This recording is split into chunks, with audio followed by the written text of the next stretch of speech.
ಆತ್ಮೀಯ ವಿದ್ಯಾರ್ಥಿ ಮಿತ್ರರೇ, ನನ್ನ ಹೆಸರು ಬಸವರಾಜ ಎ.ಎಸ್, ಸಹಾಯಕ ಪ್ರಾಧ್ಯಾಪಕ, ಇತಿಹಾಸ ವಿಭಾಗ.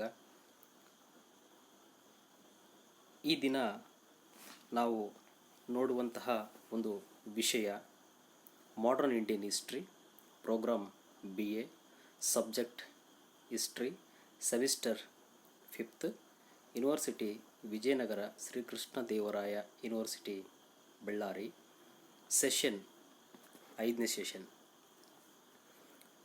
Modern Indian history from 1707 to 1856.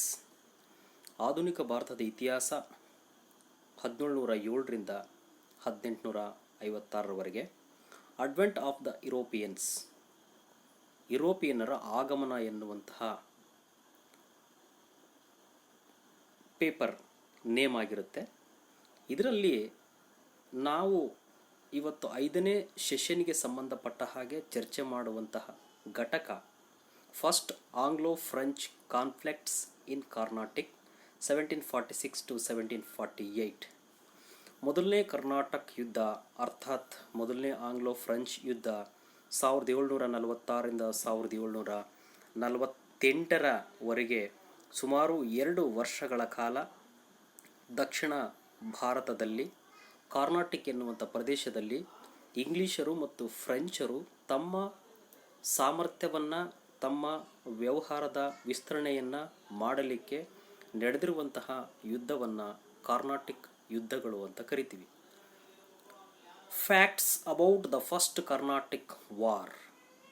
ಮೊದಲನೇ ಕರ್ನಾಟಕ ಯುದ್ಧದ ಪ್ರಮುಖ ಅಂಶಗಳನ್ನು ನೋಡೋದಾದರೆ, first one, fought between English and France forces.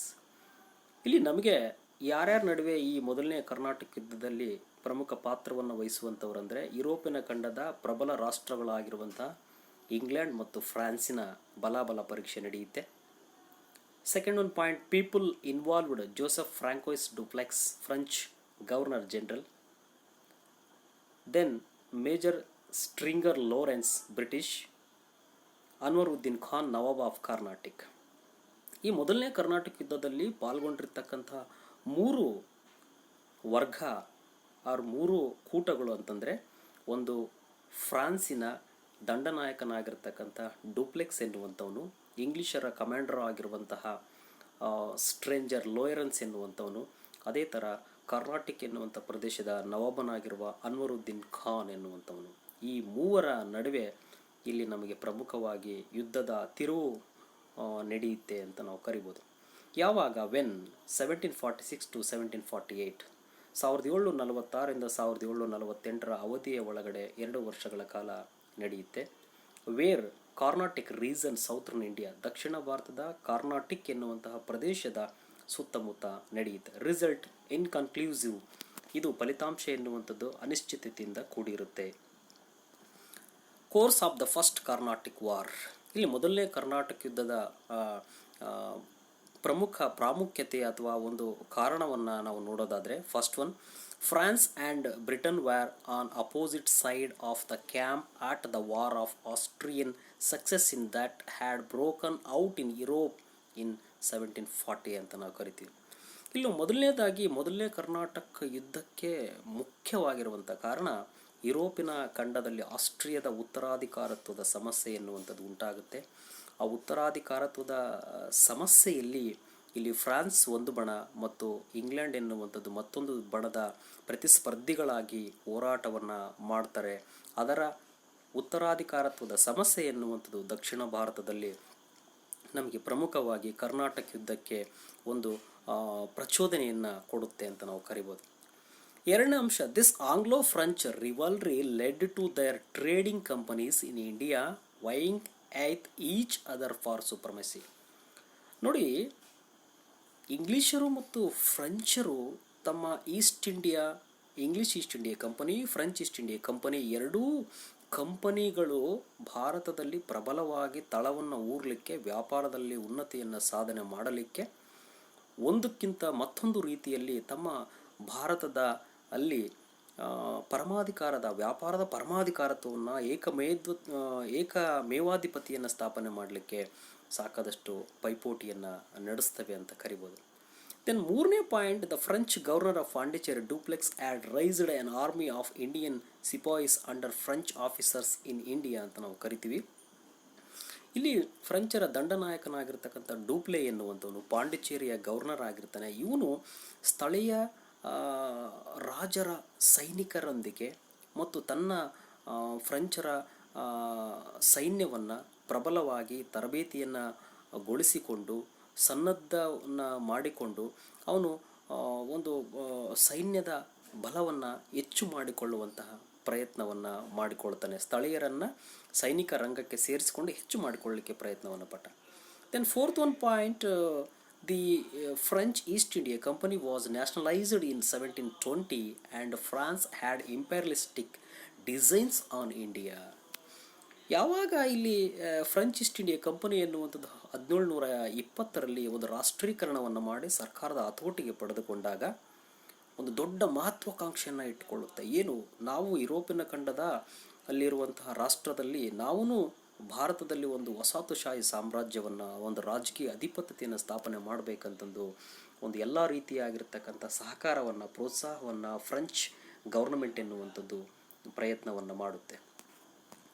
Next fifth one point, Dupleix along with the additional French troops from Mauritius dependent against this attack and captured Madras which had been controlled by the English. ಪ್ರಮುಖವಾಗಿ ಇಲ್ಲಿ ಮೊದಲನೇ ಕರ್ನಾಟಕ ಯುದ್ಧಕ್ಕೆ Dupleix ಎನ್ನುವಂಥವನು Madras ಎನ್ನುವಂಥ ಒಂದು ಆಯಕಟ್ಟಿನ ಇಂಗ್ಲಿಷರ ಪ್ರದೇಶವನ್ನು ಹೇಗಾದರೂ ಮಾಡಿ ಗೆಲ್ಲಬೇಕೆನ್ನುವಂಥ ಉದ್ದೇಶವನ್ನು ಇಟ್ಟುಕೊಂಡು ಭಾಳ ಒಂದು ಪ್ರಬಲವಾಗಿರುವಂತಹ ಆಯಕಟ್ಟಿನ ಈ ಜಾಗವನ್ನು ಹೇಗಾದರೂ ಮಾಡಿ ಗೆಲ್ಲಬೇಕು, ನಾವು ಯುರೋಪಿನ ಖಂಡದಲ್ಲಿ ಆಸ್ಟ್ರಿಯಾದ ಉತ್ತರಾಧಿಕಾರತ್ವದ ಸಮಸ್ಯೆಯಲ್ಲಿ ಆಗಿರುವಂಥ ಸೋಲನ್ನು ತೀರಿಸಿಕೊಳ್ಬೇಕು ಆ ಸೇಡನ್ನು ಅಂದ್ಕೊಂಡು ಮಾರಿಸಸ್ನಲ್ಲಿರ್ತಕ್ಕಂತಹ ಲಾ ಬೋರ್ಡೈಸ್ ಎನ್ನುವಂತಹ ಫ್ರೆಂಚ್ ಕಮಾಂಡರ್ನ ಒಂದು ಸಹಾಯವನ್ನು ಕೋರ್ತಾನೆ. ಮದ್ರಾಸ್ ಎನ್ನುವಂತಹ ಪ್ರದೇಶವನ್ನು ನಾನು ಅಟ್ಯಾಕ್ ಮಾಡ್ತಾ ಇದ್ದೀನಿ, ನನಗೆ ಸೈನ್ಯದ ಸಹಾಯವನ್ನು ಕೊಡುವಂಥದ್ದು ಒಂದು ಕರೆಯನ್ನು ಕೊಡ್ತಾನೆ. ದೆನ್ ಆರನೇ ಒಂದು point, the English made another attack on Pondicherry but instead faced heavy loss. ನಮಗೆ ಪ್ರಮುಖವಾಗಿ ಏನಾಯ್ತು ಅಂತಂದರೆ, ಯಾವಾಗ ಮದ್ರಾಸನ್ನು ಮುತ್ತಿಗೆ ಹಾಕಲಿಕ್ಕೆ ಡೂಪ್ಲೆ ಎನ್ನುವಂಥ ಪ್ರಯತ್ನವನ್ನು ಪಟ್ಟನೋ ಅದಕ್ಕೆ ಪ್ರತಿತಂತ್ರವನ್ನು ಇಂಗ್ಲೀಷರು ಎಣಿತಾರೆ. ಫ್ರೆಂಚರ ಒಂದು ಆಡಳಿತದ ಕೇಂದ್ರವಾಗಿರ್ತಕ್ಕಂಥ ಪಾಂಡಿಚೇರಿಯನ್ನು ಮುತ್ತಿಗೆ ಹಾಕಲಿಕ್ಕೆ ಅವರು ಪ್ರಯತ್ನವನ್ನು ಪಟ್ಟರು. ಯಾಕಂದರೆ ಇವರಿಬ್ಬರು ಹಾವು ಮತ್ತು ಮುಂಗ್ಸಿ ಥರ ಏಣಿ ಆಟದ ಥರ ಇವರು ಆಡ್ತಾ ಇರ್ತಾರೆ ಅಂತ ನಾವು, ಹಾವು ಏಣಿ ಆಟದ ಥರ ಆಡ್ತಾ ಇರ್ತಾರೆ ಅಂತ ನಾವು ಕರಿಬೋದು. ಇದರಿಂದ ಪಾಂಡಿಚೇರಿಯನ್ನು ಮುತ್ತಿಗೆ ಹಾಕಲಿಕ್ಕೆ ಹೋದಾಗ ಪ್ರತಿರೂಪಕವಾಗಿ ಅಲ್ಲಿನೂ ಅವರಿಗೆ ಒಂದಿಷ್ಟು ಫ್ರೆಂಚರಿಗೆ ಲಾಸ್ ಆಯಿತು ಅಂತ ನಾವು ಕರಿಬೋದು. ಮತ್ತು ಇಂಗ್ಲೀಷರಿಗೂ ಸಾಕಾದಷ್ಟು ಸೈನ್ಯದ ಲಾಸ್ ಆಯಿತು ಅಥವಾ ನಷ್ಟ ಆಯಿತು ಅಂತ ನಾವು ಹೇಳ್ಬೋದು. Seventh one point, the English sought help from the nawab Carnatic Anwaruddin Khan. ಇಂಗ್ಲೀಷರು ಏನು ಮಾಡ್ತಾರೆ ಅಂತಂದರೆ, ಮತ್ತು ಈ ಕರ್ನಾಟಕ ನವಾಬನ ಹತ್ತಿರ ಹೋಗಿ ಈ ರೀತಿಯಾಗಿರ್ತಕ್ಕಂತಹ ಒಂದು ಫ್ರೆಂಚರು ಮತ್ತು ಇಲ್ಲಿ ಯುದ್ಧದ ಒಂದು ಸ್ಥಿತಿಗತಿ ನಿರ್ಮಾಣವಾಗ್ತಾ ಇದೆ ಎನ್ನುವಂತಹ ಮಾತನ್ನು ವ್ಯಕ್ತಪಡಿಸಲಿಕ್ಕೆ ಪ್ರಯತ್ನವನ್ನು ಪಟ್ಟರು ಮತ್ತು ಆತನ ಸಹಾಯವನ್ನು ಕೋರಲಿಕ್ಕೆ ರೆಡಿಯಾದರು ಅಂತ ನಾವು ನೋಡ್ಬೋದು. Eighth one point, the nawab asked the French to return Madras to British. ನಮಗೆ ಪ್ರಮುಖವಾಗಿ ಅನ್ವರುದ್ದೀನ್ ಖಾನ್ ಇಂಗ್ಲೀಷರು ಯಾವಾಗ ಬಂದು ಕೇಳಿದ ತಕ್ಷಣ, ಆತನ ಒಂದು ಮನವಿಯನ್ನು ಸಲ್ಲಿಸಿದ ತಕ್ಷಣ ಏನಾಗುತ್ತಂದರೆ, ಫ್ರೆಂಚರು ಇಮಿಡಿಯೇಟಾಗಿ ಮದ್ರಾಸ್ ಎನ್ನುವಂಥ ಪ್ರದೇಶವನ್ನು ಇಂಗ್ಲೀಷರಿಗೆ ಕೊಡಬೇಕಂತಂದು ತಾಕೀತನ್ನು ಮಾಡ್ತಾನೆ. Ninth one point, Dupleix tried convincing the nawab unsuccessful that Madras would be handed over to him at a later stage. ಯಾವಾಗ ಅನ್ವರುದ್ದೀನ್ ಖಾನ್ ಎನ್ನುವಂಥವನು ಡೂಪ್ಲೆಕ್ಸ್ಗೆ ಅಥವಾ ಫ್ರೆಂಚರಿಗೆ ಮದ್ರಾಸ್ ಎನ್ನುವಂಥ ಪ್ರದೇಶವನ್ನು ನೀವು ವಾಪಸ್ ಕೊಡಬೇಕು, ಬಿಟ್ಕೊಡ್ಬೇಕು ಇಂಗ್ಲೀಷರಿಗೆ ಅಂತಂದಾಗ ಇಲ್ಲಿ ಡೂಪ್ಲೆ ಎನ್ನುವಂಥವನು ಯಾವುದೇ ಕಾರಣಕ್ಕೆ ಒಪ್ಪೋದಿಲ್ಲ, ಅವನು ತನ್ನ ಹತ್ರನೇ ಇಟ್ಕೊಳ್ತಾನೆ. Then tenth one point, the nawab sent to army to fight the French forces. ಹಾಗಾಗಿ ಅವನು ಏನು ಮಾಡ್ತಾನಂತಂದರೆ, ಇಂಗ್ಲೀಷರ ಒಂದು ಕೋರಿಕೆಯ ಮೇರೆಗೆ ಮದ್ರಾಸ್ ಬಿಟ್ಟು ಕೊಡಲಾರ್ದಂಥ ಪಕ್ಷದಿಂದ ಅವನು ಇಮಿಡಿಯೇಟಾಗಿ ಏನು ಮಾಡ್ತಾನಂತಂದರೆ, ಇಲ್ಲಿ ಫ್ರೆಂಚರ ಮೇಲೆ ದಾಳಿಯನ್ನು ಮಾಡಲಿಕ್ಕೆ ಆರ್ಮಿಯನ್ನು ಕಳಿಸ್ಕೊಡ್ತಾನೆ. 11th one point, this army was defeated by the relatively small number of French force in Saint Thome or Adieur in 1746 AD ಅಂತ ನಾವು ಕರಿತೀವಿ. ನಮಗೆ ಯಾವಾಗ ಇಲ್ಲಿ ಡೂಪ್ಲೆ ಎನ್ನುವಂಥವನು ಮದ್ರಾಸನ್ನು ಬಿಟ್ಕೊಡೋದಿಲ್ಲ, ಹಾಗಾಗಿ ಅನ್ವರುದ್ದೀನಿಗೂ ಮತ್ತು ಫ್ರೆಂಚರ ನಡುವೆ ಒಂದು ಅಡಿಯೂರ್ ಕಾಳಗ ಅಥವಾ ಸೆಂಟ್ ಥೋಮ್ ಎನ್ನುವಂಥ ಪ್ರದೇಶದಲ್ಲಿ ಯುದ್ಧ ಆಗುತ್ತೆ. ಆ ಯುದ್ಧದಲ್ಲಿ ಅನ್ವರುದ್ದೀನ್ ಖಾನ್ ಎನ್ನುವಂಥವನು 1746ರಲ್ಲಿ ಸೋತೋಗ್ತಾನೆ. 12th one point, this exposed the weakness of armies of the Indian rulers vice the efficiently trained army's of the European powers. ಗೊತ್ತಾಗುತ್ತೆ ಈ ಒಂದು ಸೆಂಟ್ ಥೋಮ್ ಕಾಳಗದ ಅನ್ವರುದ್ದೀನ್ ಖಾನನ ಸೋಲುವಿಕೆಯೊಂದಿಗೆ ಸ್ಥಳೀಯ ರಾಜರು ಒಂದು ಸೈನ್ಯ ಬಲದ ಅಶಕ್ತತೆ, ಅದಕ್ಷತೆ, ತರಬೇತಿಗೊಳ್ಳಲಾರದಂತಹ ಹಳೆಯ ಪದ್ಧತಿಯ ಯುದ್ಧ ರೀತಿಯನ್ನು ಮಾಡುವಂಥ ರೀತಿಯಿಂದ ಇಲ್ಲಿ ಫ್ರೆಂಚರ ತರಬೇತಿ ಹೊಂದಿರತಕ್ಕಂಥ ಸೈನಿಕರ ಮುಂದೆ ತಾವು ತುಂಬ ದುರ್ಬಲರು ಮತ್ತು ನಿರುಪಯೋಗಿಗಳು ಎನ್ನುವಂಥದ್ದು ಇಲ್ಲಿ ತೋರಿಸುತ್ತೆ. ಮತ್ತು ಇಲ್ಲಿ ಯುರೋಪಿನ ಖಂಡದ ಸೈನಿಕರ ಒಂದು ತರಬೇತಿ ಹೊಂದಿರತಕ್ಕಂಥದ್ದು ಮತ್ತು ಅವರ ದಕ್ಷತೆ ಎನ್ನುವಂಥದ್ದು ಇಲ್ಲಿ ಎದ್ದು ಕಾಣುತ್ತೆ ಯುದ್ಧದಲ್ಲಿ ಅಂತ ಗೋಚರಿಸುತ್ತೆ. 13 one point, the war ended the 1748 with the Treaty of Aix-la-Chapelle, also called Treaty of Aachen ಅಂತ ನಾವು ಕರಿತೀವಿ. ಇಲ್ಲಿ ಹೀಗೆ 1748ರಲ್ಲಿ ನಮಗೆ ಪ್ರಮುಖವಾಗಿ ಮೊದಲನೇ ಕರ್ನಾಟಕ ಯುದ್ಧ ಎನ್ನುವಂಥದ್ದು ಕೊನೆಗೊಳ್ಳುತ್ತೆ. ಅದು ಎಕ್ಸ್-ಲಾ-ಚಾಪೆಲ್ ಒಪ್ಪಂದದೊಂದಿಗೆ ಕೊನೆಗೊಳ್ಳುತ್ತೆ ಅಂತ ನಾವು ಕರಿಬೋದು. The result of the first Carnatic war, ಇಲ್ಲಿ ಮೊದಲನೇ ಕರ್ನಾಟಕ ಯುದ್ಧದ ಫಲಿತಾಂಶಗಳೇನು ಅಥವಾ ಪರಿಣಾಮಗಳೇನು ಅಂತ ನಾವು ನೋಡೋದಾದರೆ, ಒಂದೇದು Britain and France signed the treaty of Aix-la-Chapelle in 1748. ಇಲ್ಲಿ ಇಂಗ್ಲೀಷರು ಮತ್ತು ಫ್ರೆಂಚರು ಅಂತಿಮವಾಗಿ ಮೊದಲನೇ ಕರ್ನಾಟಕ ಯುದ್ಧದ ಕೊನೆಗೆ ಅಥವಾ ಮುಕ್ತಾಯಕ್ಕೆ ಎಕ್ಸ್-ಲಾ-ಚಾಪೆಲ್ ಒಪ್ಪಂದ ಎನ್ನುವಂಥದ್ದರೊಂದಿಗೆ ಮುಕ್ತಾಯಗೊಳ್ಳುತ್ತೆ. ಇದು ಯುರೋಪಿನ ಖಂಡದಲ್ಲಿ ಆಸ್ಟ್ರಿಯಾದ ಉತ್ತರಾಧಿಕಾರತ್ವದ ಯುದ್ಧದ ಕೊನೆಯಲ್ಲಿ ಮಾಡಿಕೊಂಡಿರ್ತಕ್ಕಂಥ ಒಪ್ಪಂದವೇ ಇಲ್ಲಿ ಯಥಾರೂಪವಾಗಿ ಅದೇ ಒಪ್ಪಂದದೊಂದಿಗೆ ಮೊದಲನೇ ಕರ್ನಾಟಕ ಯುದ್ಧ ಎನ್ನುವಂಥದ್ದು ಕೊನೆಗೊಳ್ಳುತ್ತೆ. Second one, it also exposed to them the military weakness of the Indian rulers. ಈ ಮೊದಲನೇ ಕರ್ನಾಟಕ ಯುದ್ಧದಿಂದ ಏನು ಗೊತ್ತಾಗುತ್ತೆ, ಸ್ಥಳೀಯ ಭಾರತದ ರಾಜರುಗಳ ಮಿಲಿಟರಿ ಅಶಕ್ತತೆ ಮತ್ತು ದೌರ್ಬಲ್ಯತೆ ಎನ್ನುವಂಥದ್ದು ಎತ್ತಿ ತೋರಿಸುತ್ತೆ ಅಂತ ಅನ್ಬೋದು. Third one, it brought it focus of importance of the navy has effective instrument of war. ಈ ಯುದ್ಧದಲ್ಲಿ ಪ್ರಮುಖವಾಗಿ ನೌಕಾಬಲದ ಒಂದು ಶ್ರೇಷ್ಠತೆ ಎನ್ನುವಂಥದ್ದು ಗೊತ್ತಾಗುತ್ತೆ, ಅದರ ಪ್ರಾಮುಖ್ಯತೆ ಏನು ಎನ್ನುವಂಥದ್ದು ತಿಳಿಯುತ್ತೆ ಅಂತ ಅನ್ಬೋದು ನಾವು. Fourth one, by treaty Madras was handed over to the English in exchange of Louisbourg in northern America to France much against the wishes of Dupleix ಅಂತ ನಾವು ಕರಿತೀವಿ.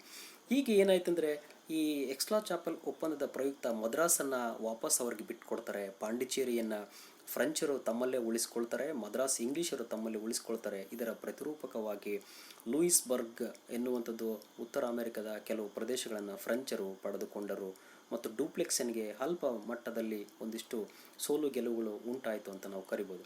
Fifth one point, the ended first Carnatic war between England and France. ಹೀಗೆ ಮೊದಲನೇ ಕರ್ನಾಟಕ ಯುದ್ಧ ಎನ್ನುವಂಥದ್ದು ಈ ಒಪ್ಪಂದದೊಂದಿಗೆ ಈ ರೀತಿಯಾಗಿರ್ತಕ್ಕಂಥ ನಿಬಂಧನೆಗಳ ಮೂಲಕ ಅಂತಿಮವಾಗಿ ಕೊನೆಗೊಳ್ಳುತ್ತೆ ಅಂತ ನಾವು ಕರಿಬೋದು. ಹೀಗೆ ಈ ರೀತಿಯಾಗಿ ಒಂದು ಮೊದಲನೇ ಕರ್ನಾಟಕ ಯುದ್ಧ ಎನ್ನುವಂಥದ್ದು ಇಂಗ್ಲೀಷರ ಮತ್ತು ಫ್ರೆಂಚರ ಒಂದು ಬಲಾಬಲಗಳ ಪರೀಕ್ಷೆಗೆ ನಡೆದಿರತಕ್ಕಂಥದ್ದು ಮತ್ತು ಸ್ಥಳೀಯ ರಾಜರ ದೌರ್ಬಲ್ಯ